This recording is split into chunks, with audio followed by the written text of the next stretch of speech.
Hello students, आज हम पढ़ेंगे कोलिगेटिव प्रॉपर्टी। देखो क्या होती है।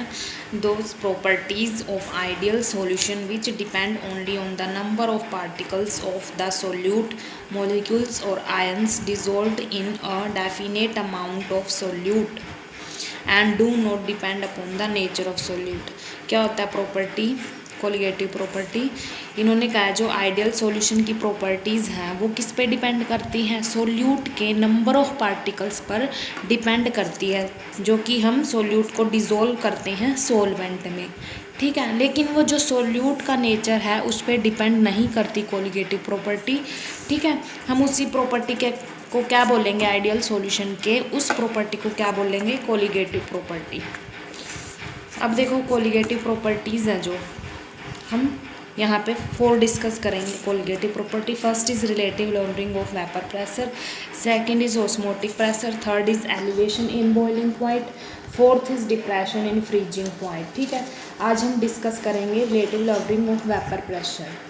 ठीक है, हमने रोल्स लॉ में पढ़ा था, ये वाली इक्वेशन को हमने पढ़ा था रोल्स लॉ में। By Raoult's law for the solution of solid in liquid non volatile, Raoult's law में पढ़ा था हमने इस इक्वेशन को। तो हमारे पास ये इक्वेशन है P naught minus P S divide by P naught equals to N2 divide by N1 plus N2। ठीक है, इसमें क्या था कि when a non volatile solute को हम डिज़ोल्व करते हैं सोलवेंट में, द वेपर प्रेशर है जो सॉल्यूशन का वो लो होता है सोलवेंट से, प्योर सोलवेंट से लो होता है वेपर प्रेशर सॉल्यूशन का। ठीक है, तो हमारे पास ये वाली इक्वेशन आई थी वहाँ से रोल्स लॉ से। तो पी नोट क्या है इस इक्वेशन में, vapour pressure of pure solvent, और पी एस क्या है, vapour pressure of solution.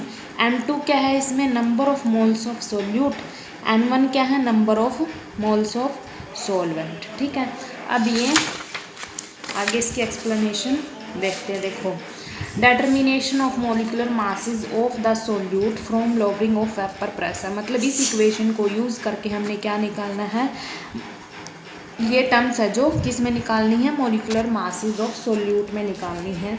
According two roles law हमारे पास ये वाली इक्वेशन आती है। तो हम लेट करके चलते हैं, W2 ग्राम अगर सोल्यूट डिज़ोल्व किया किस में, W1 ग्राम ऑफ सोलवेंट में, तो जो M2 है और M1 है वो मोलिकुलर मास लेट कर लेते हैं इनका। ठीक है, तो हमारे पास मोल्स कैसे निकालते हैं, वो mass of solute divide by molecular mass, ऐसे ही निकालते हैं। तो हमारे पास मोल्स हैं, N2 कैसे निकालेंगे, W2 डिवाइड बाय M2, यहाँ पे मास दे रखा है ये सोल्यूट का, और ये M2 क्या है, मोलिकुलर मास सोल्यूट का। तो नंबर ऑफ मोल्स निकाल लिए हमने सोल्यूट के, ऐसे ही सोलवेंट के निकाल लेंगे, N1 equals to W1 divide by M1। तो जो N2 और N1 की वैल्यू है हमने कहाँ पुट करनी है, फर्स्ट इक्वेशन में पुट करनी है। तो यहाँ पुट करके हमारे पास ये वाली इक्वेशन आ गई, P naught minus P S divide by P note. N2 की जगह हमने क्या पुट किया, W2 divide by M2 divide W1 M1 plus W2 M2, ये पुट कर दिया।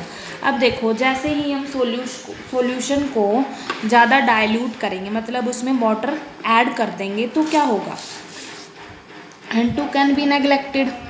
अगर हम सॉल्यूशन में जैसे ही वाटर की अमाउंट को ज़्यादा करेंगे, वाटर और ऐड करेंगे, उसमें सॉल्यूशन को डाइल्यूट करेंगे, तो जो सोलवेंट के मोल्स हैं, सोलवेंट के मॉलिक्यूल्स हैं, वो तो ज़्यादा हो जाएंगे और सोलवेंट के कंपैरिजन में कम होंगे सोल्यूट के। तो इसीलिए हमने क्या किया, यहाँ पे N2 moles can be neglected in comparison with N1। N2 किसके थे, सोल्यूट के, N1 किसके थे, सोलवेंट के। तो सोलवेंट के कंपैरिजन में N2 मोल्स को हमने नेग्लेक्ट कर दिया। तो हमारे पास क्या इक्वेशन, ये देखो, P naught minus P S divide by P note equal N2 divide by N1। इस इक्वेशन से हमने यहाँ पे क्या नेग्लेक्ट कर दिया, N2 को नेग्लेक्ट कर दिया, सोल्यूट के मोल्स को, इन कंपैरिजन विद सोलवेंट के मोल्स। तो N2 यहाँ से नेग्लेक्ट हो गया। तो हमारे पास इक्वेशन क्या बनी, P naught minus P S divide by P naught equals to N2 divide by N1। तो हम इसको और क्या लिख सकते हैं, N2 को यहाँ पे पुट करेंगे W2 M2 divide by W1 M1।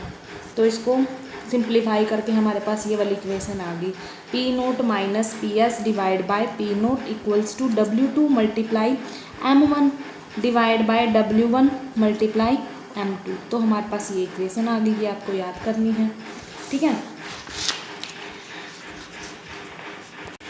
अब हम पढ़ेंगे measurement of relative lowering of vapour pressure, हम उसको बोल सकते हैं ओस्टवाल्ड वॉकर डायनामिक मेथड। देखो फर्स्टली क्या करेंगे हम, हमने 2 कंटेनर ले लिए ये, ठीक है, एक में लिया सॉल्यूशन, एक में लिया प्योर सॉल्वेंट। हमने इन दोनों में ड्राई एयर पास करानी है, ठीक है। उसके लिए हमने ये ट्यूब्स लगा दी, ये वाली कॉमन है, ठीक है, ये ट्यूब लगा दी हमने। अब देखो सॉल्यूशन में ड्राई एयर पास कराएंगे, जो सॉल्वेंट में है वो डायरेक्टली नहीं पास कराएंगे, सॉल्वेंट इसके थ्रू जाएगी, इस ट्यूब के थ्रू एयर जाएगी। अब देखो कैसे, फर्स्टली हम ड्राई एयर को पास कराएंगे सॉल्यूशन में, यहाँ प्रेजेंट होगी अब एयर इस सॉल्यूशन में। अब जैसे ही हम इस सॉल्यूशन को थोड़ा सा टेम्परेचर देंगे तो वेपर बनना स्टार्ट हो जाएंगे। अब जो वो एयर है इस ट्यूब के थ्रू जाएगी और उस एयर के साथ वेपर हैं जो सॉल्यूशन के वो भी जाएंगे। कहाँ जाएंगे? सॉल्वेंट में, ठीक है। ड्राई एयर भी आ गई यहाँ पे और उसके साथ साथ क्या है, सॉल्यूशन के वेपर भी आ गए इस कंटेनर में, सॉल्वेंट में, प्योर सॉल्वेंट में, ठीक है। तो फिर वो ड्राई एयर अदर कंटेनर में जाएगी, ऐसे फर्दर चलता रहेगा। देखो अब इनका कहने का मतलब क्या है, pure dry air is first pass through the bulbs containing solution, पहले इसमें से पास कराई सॉल्यूशन वाले कंटेनर में से, फिर then through bulbs containing pure solvent, फिर इसमें पास कराई। इसमें डायरेक्टली नहीं पास कराई, किसके थ्रू पास कराई, कहाँ से गई एयर, इसमें सॉल्यूशन से गई, ठीक है।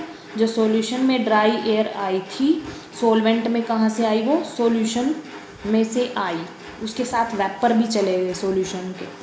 अब देखो finally through tube containing anhydrous calcium chloride, फिर फाइनल जो एयर है ड्राई एयर यहाँ से पास होके किस में चली, जिसमें एनहाइड्रस कैल्शियम क्लोराइड है कुछ, ठीक है। अब देखो इस पे इन एयर्स का जो ये वेपर्स आए थे, एयर के साथ जो वेपर आए थे सॉल्वेंट में, सॉल्यूशन के वेपर आए थे, अब क्या इफेक्ट पड़ा उनका, loss in weight of solution bulbs directly proportional to vapour pressure of solution. देखो यहाँ पे हमने जो ड्राई एयर पास कराई थी और हमने थोड़ा सा टेम्परेचर दिया था, जो उसमें वेपर बने थे, वेपर अगर बन रहे हैं और वो जा रहे हैं ट्यूब में, सॉल्वेंट में जा रहे हैं, तो कुछ ना कुछ वेट में लॉस हो रहा है सॉल्यूशन के, तो वो डायरेक्टली प्रोपोर्शनल किसके हैं, loss in weight of solution bulbs directly proportional किसके हैं, जितने ज़्यादा वेपर प्रेशर बनेंगे सॉल्यूशन का उतना ही ज़्यादा वेट लॉस होगा, ठीक है। लेट कर लिया यहाँ पे, ये W लेट कर लिया, इसको loss in weight of solution को W लेट कर लिया, और जो वेपर प्रेशर है सॉल्यूशन को उसको PS डायरेक्ट लेट कर लिया, ठीक है। अब देखो loss in weight of solvent bulb, इसमें क्या लॉस हुआ, इसमें क्या हुआ, वो डायरेक्टली प्रोपोर्शनल किसके, हमने इसको W2 से लेट कर लिया, और वो किसके डायरेक्टली प्रोपोर्शनल है, vapour pressure of solvent minus vapour pressure of solution. Minus क्यों किया ये वाली चीज़, क्योंकि इसमें जो वेपर प्रेशर है सॉल्यूशन के भी आ गए थे, इसीलिए हमने ये माइनस करना पड़ा, वेपर प्रेशर ऑफ सॉल्वेंट में से vapour pressure of solution minus करना पड़ा, क्योंकि इस सॉल्वेंट में वेपर प्रेशर ऑफ सॉल्यूशन आ गए थे एयर के साथ। तो टोटल वेट है जो वो लॉस कैसे हुआ, vapour pressure of solvent minus vapour pressure of solution. हम इनको मैथमेटिकल तरीके में लिख लेते हैं। फर्स्ट क्या था, PS is directly proportional to W, देखो PS directly proportional to W, और सेकंड क्या था, वेपर प्रेशर ऑफ सॉल्वेंट को हम क्या रख लें, P note minus vapour pressure of solution PS, जो कि डायरेक्टली प्रोपोर्शनल किसके हैं, W2 के।